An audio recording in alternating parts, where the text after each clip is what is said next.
Our next speaker is Ryan Plasch. Ryan is the owner of Launchpad Dads, a program designed to bring the fathers of the Twin Cities into the spotlight of their families. He uses the 3 C's to achieve this, which are community, counseling, and curriculum. Also, Ryan is a practicing therapist who sees dads and couples at PHA Wellness in St. Louis Park. He's around to answer any questions, and his number is 612-207-9953, and his email is ryan.plasch@discoverymentalhealth.com. Welcome. Great. Way. Thanks. I've been practicing for a couple of years. I see dads in the Twin Cities area because it's such an underserved population. I don't think there's very many resources out there at all for dads. And I also see couples, love seeing couples. So I started Launchpad Dads to be a resource in the Twin Cities. And it's not just about therapy like she was saying a moment ago. It's also about the resources that are out there and the community that we can form together. And so I'm putting on some groups and classes, and I have a blog at discoverymentalhealth.com that I love doing. Today, the Relationship Survival Toolkit consists of 2 parts. The first part is the 4 signs of relationship trouble. They are criticism, contempt, defensiveness, and stonewalling. And the second part of this is the 5 love languages, which are words of affirmation, quality time, receiving gifts, acts of service, and physical touch. So I didn't come up with this material myself. I stole it from a couple of wonderful people. First off, we have John Gottman. The 4 signs of relationship trouble are found in this book here with John Gottman. And he actually refers to them as something else. He actually calls them the 4 horsemen of the apocalypse. But I thought, we'll just go with relationship trouble. Then the 5 love languages come from Gary Chapman in his book, The 5 Love Languages, The Secret to Love That Lasts. One of the things is they're kind of straightforward, the 5 love languages are, but I had read the book and I got a better sense of what he means by each of them, so I'm going to uncover a little bit of that when we go into them. Bob Ross. Anybody here watch Bob Ross? I watch him with my kids. He's just got a lot of great lessons. But one of the lessons that I just love, one of the quotes from him that was just blew my mind was, you start off with a black canvas and you make something beautiful from it. And why I love that quote is because sometimes our lives become black canvases, but there's still time to make something beautiful from it, especially when our relationship is a black canvas. It just takes a lot of work. The 4 signs of relationship trouble.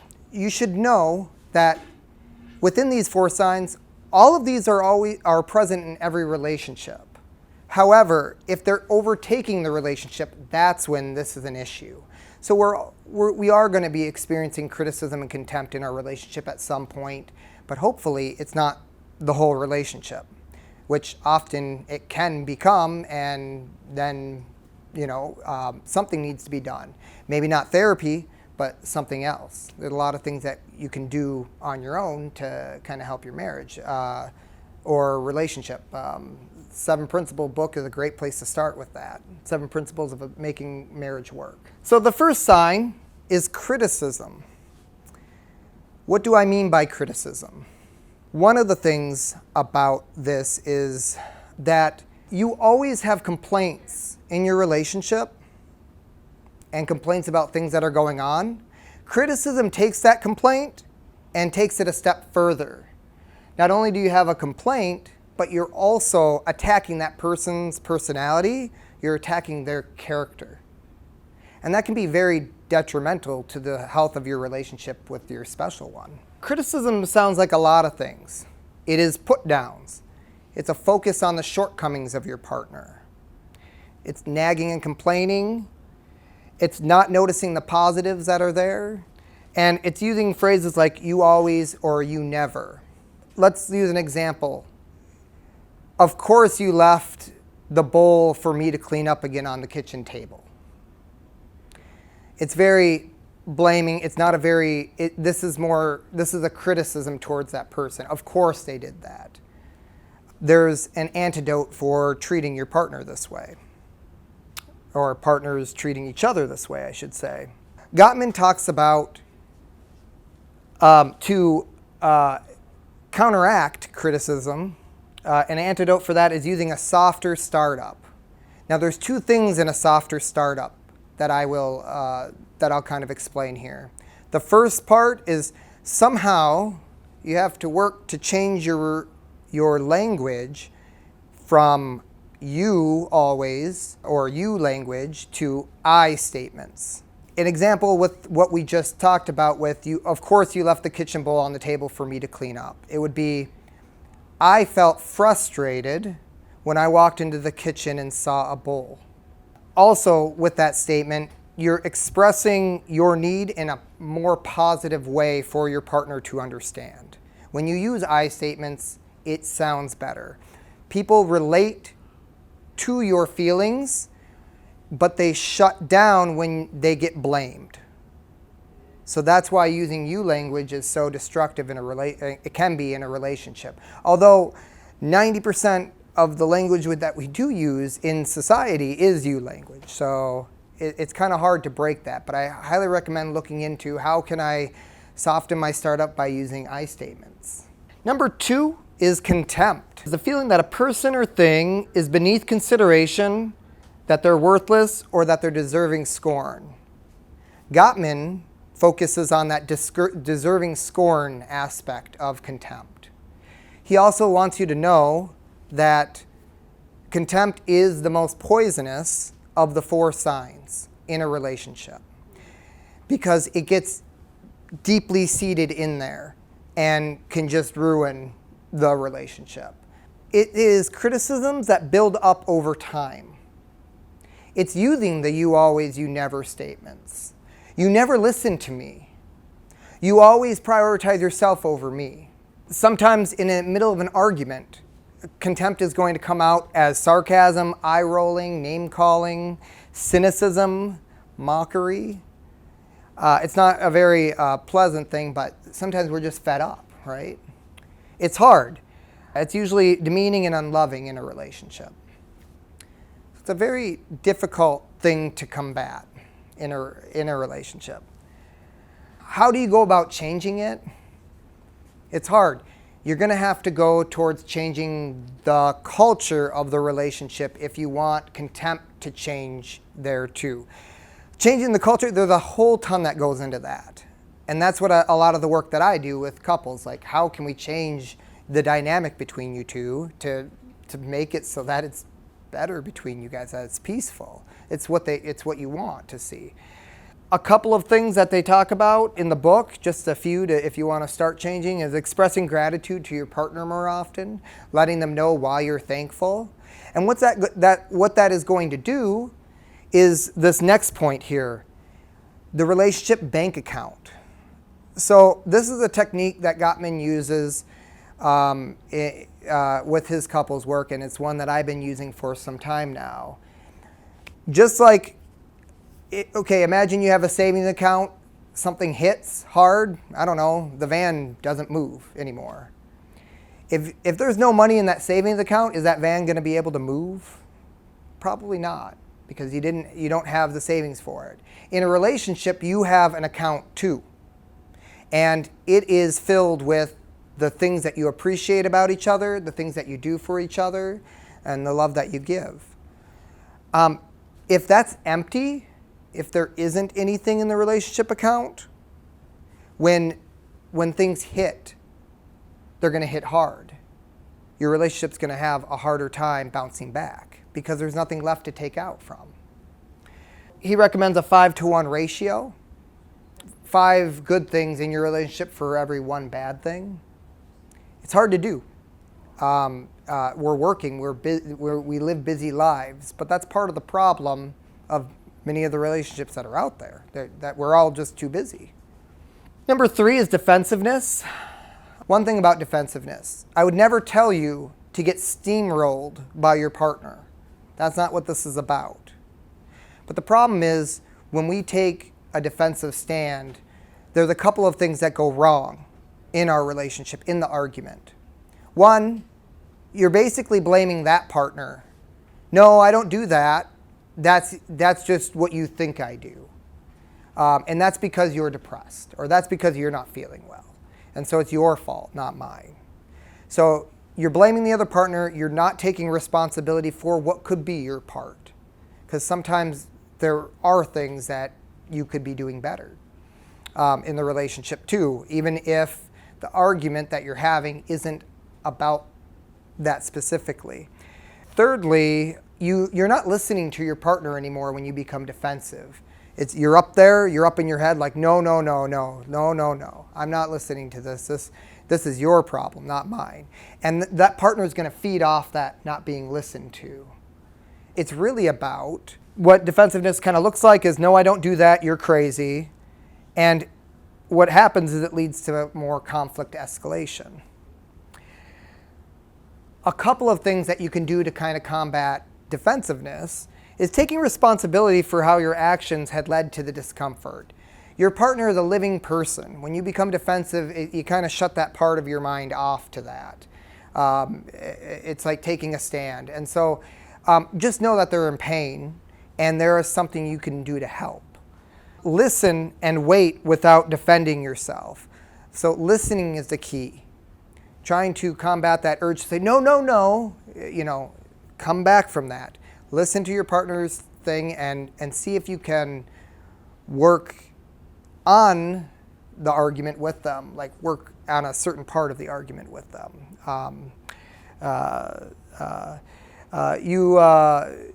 Let's say they're expressing criticism to you. You left the bowl on the counter, or because you left the bowl on the counter, and now I have to clean up after you.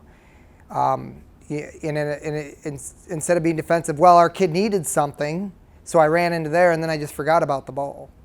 It's like, well, it's about taking a little bit of responsibility for forgetting about the bowl in the first place, and apologizing for what you did in the argument. Finally, the last relationship sign is stonewalling. Stonewalling comes in many forms, and it's a disengagement rather than a confrontation.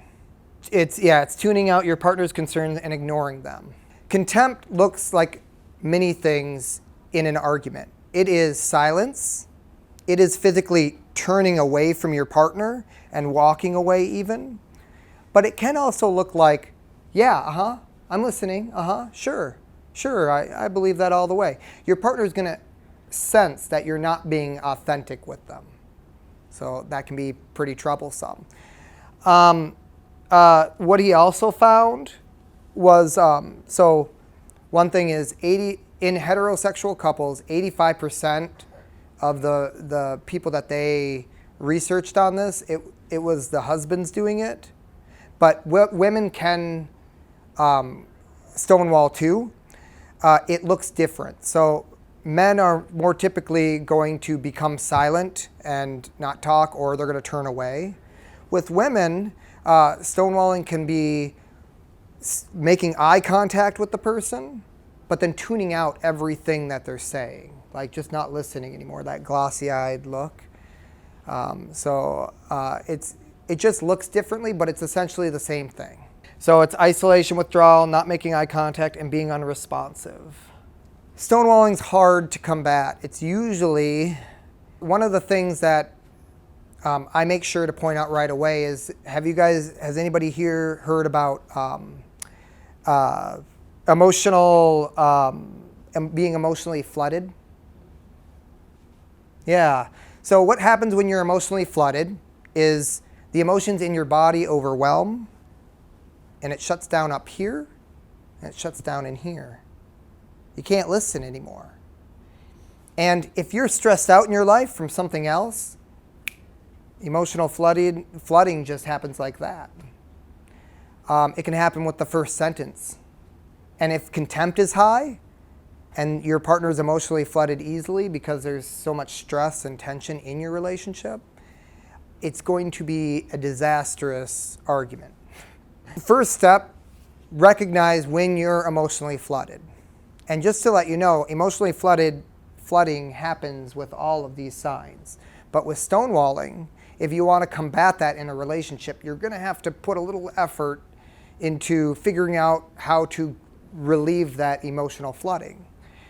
One is recognizing it within yourself, and then taking a step towards self-soothing. That may look like many things.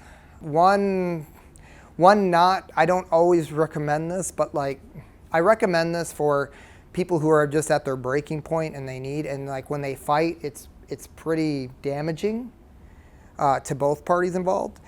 I recommend taking a break from the argument, which sucks because that other person isn't getting hurt or going to feel left out. Taking a break and then agreeing on a time you're going to come back and talk about this. So we're talking like 15 minutes, 30 minutes. See if that person can calm down.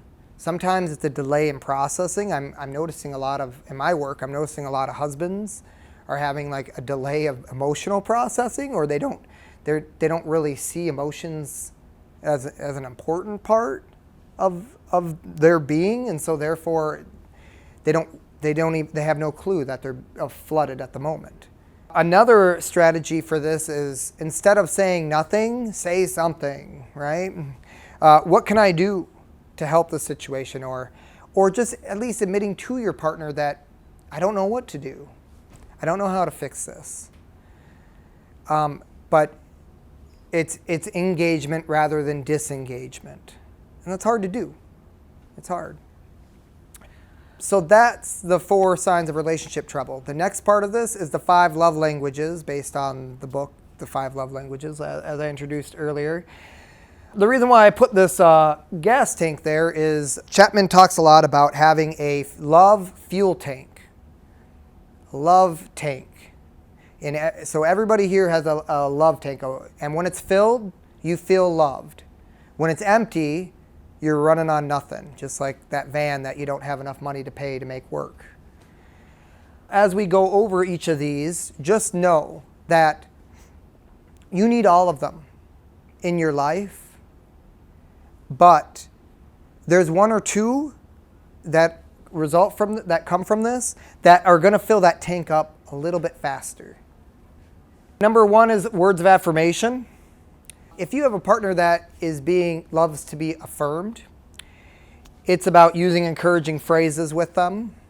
You have to know what they want to hear if you're going to do words of affirmation for your partner.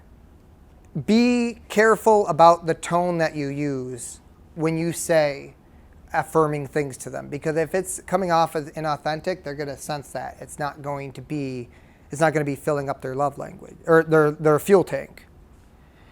And then expressing empathy. That is a way to affirm somebody. Empathy can be kind of challenging at times, but it's kind of essential to all 5 of these. Number 2 is quality time.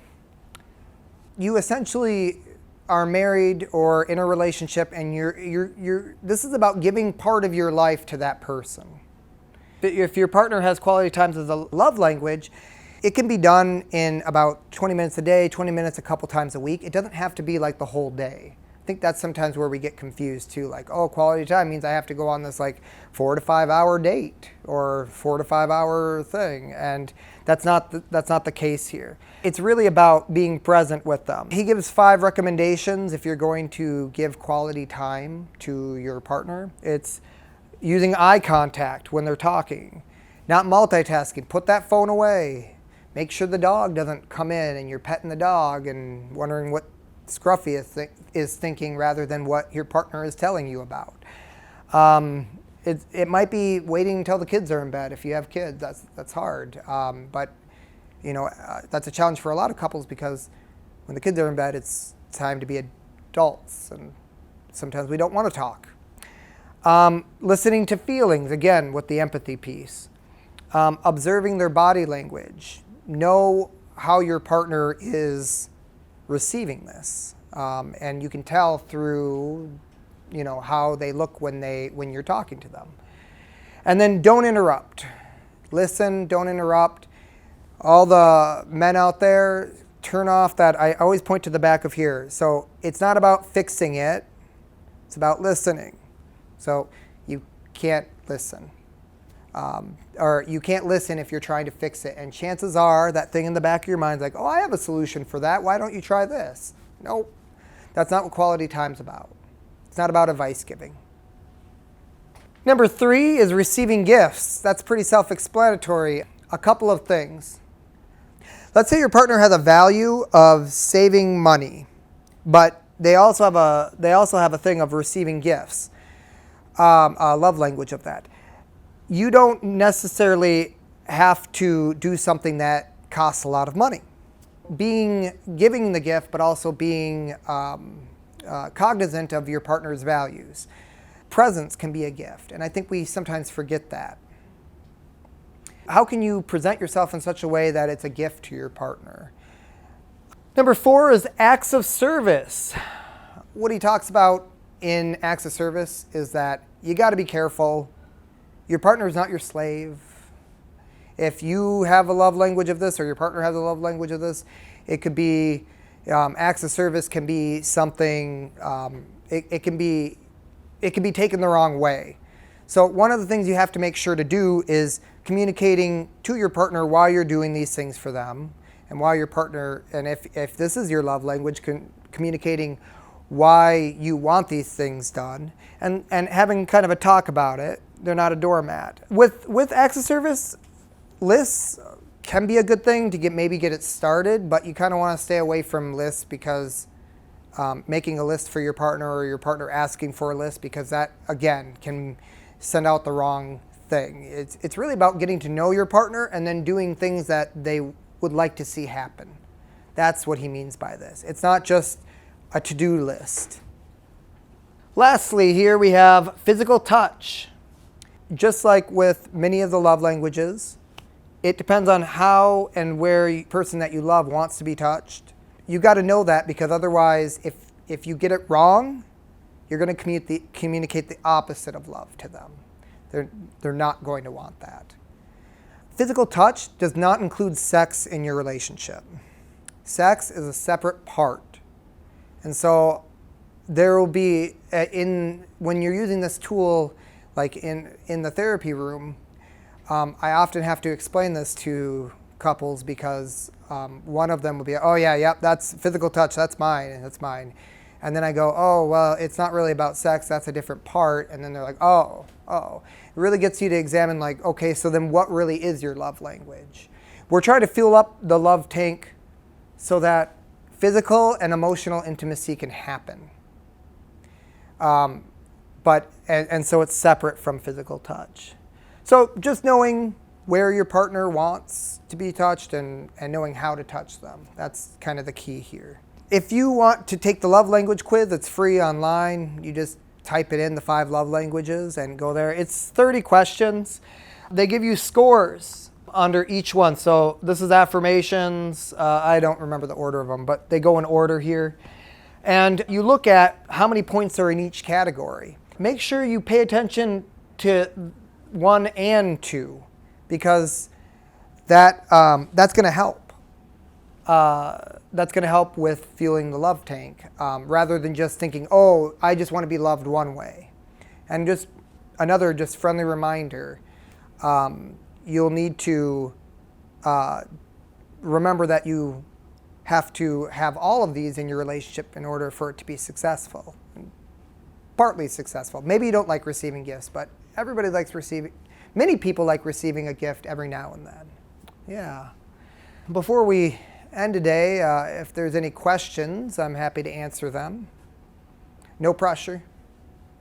Yeah, over there. Right. Down to small things. Right. What would you recommend? Yeah, absolutely. So, what was just asked is, she has her husband and her son. They're not communicating very effectively. Can this be applied to their relationship? If it can, how do you go about doing that? Where do you start with all this? We just got unloaded a bunch of information. And I would say absolutely. So where I would start, if I was in a room with them, is we would kind of do an analysis of the 4 signs of relationship trouble. And what is each person doing in that relationship? Is it contempt? Is it defensiveness? Is it stonewalling? Is one person walking away? Is it just criticism? So once you figure out those, once you figure out which one it is, then you need to do sort of the antidote for each one of them. Now, lucky enough, Gottman has a wonderful blog out there called the Gottman Institute. So I think if you just type that into Google, you can find it. And where it says blogs, there's a little sidebar that says the 4 horsemen of the apocalypse. You click that, the 4 horsemen of the apocalypse, that's going to give you like all of what I just talked about. It's kind of an easy reference tool. It's got a nice little infographic there. And it's really about starting to deconstruct what's going on. I want to, one of the things is both people have to kind of be willing to change it. They have to want to improve that relationship. Otherwise, it's kind of doomed. Maybe they have a little bit of a want, but they're going to have to go and decide that this is for them. So deconstructing that. And then it's about, well, how do we change it? And then changing it. It takes work on our part. If we want things to change, it takes work. Seeing a therapist will do nothing for you if you're not doing things to change it outside of the room. I think what therapy works is you're in the room together. It takes you out of your life so you can see all the different aspects of it before you go back in it and pivot, make a different direction. So it's really about that. And then, as you guys might know, Gary Chapman has many books out of the 5 love languages. He has it for kids, he has it for couples and teachers and all of these things. So there's different kind of areas for that. And so finding a way to apply that to not a romantic relationship rather than a very like an intimate father-son relationship. How would you apply those? So finding out the people's personal preferences. How do they like to be loved? How would they like to be loved by their dad, or how would they love to be loved by their son? Figuring that out. Thanks. My information's kind of everywhere. If you just Google Launchpad Dads, all my stuff comes up. There's nothing out there else with Launchpad. There's not really many resources out there for fathers to begin with. So if you want to get in touch with me, you can do that. I kind of go on my site, discoverymentalhealth.com. I go over what you will get from if you're a father coming in for counseling, what you will get from that, and I also put on there what you're going to get as a couple when you come in for counseling. But also, I'm just looking to connect too. So don't hesitate to reach out to me. Email, we can chat and come up with a plan, make life better.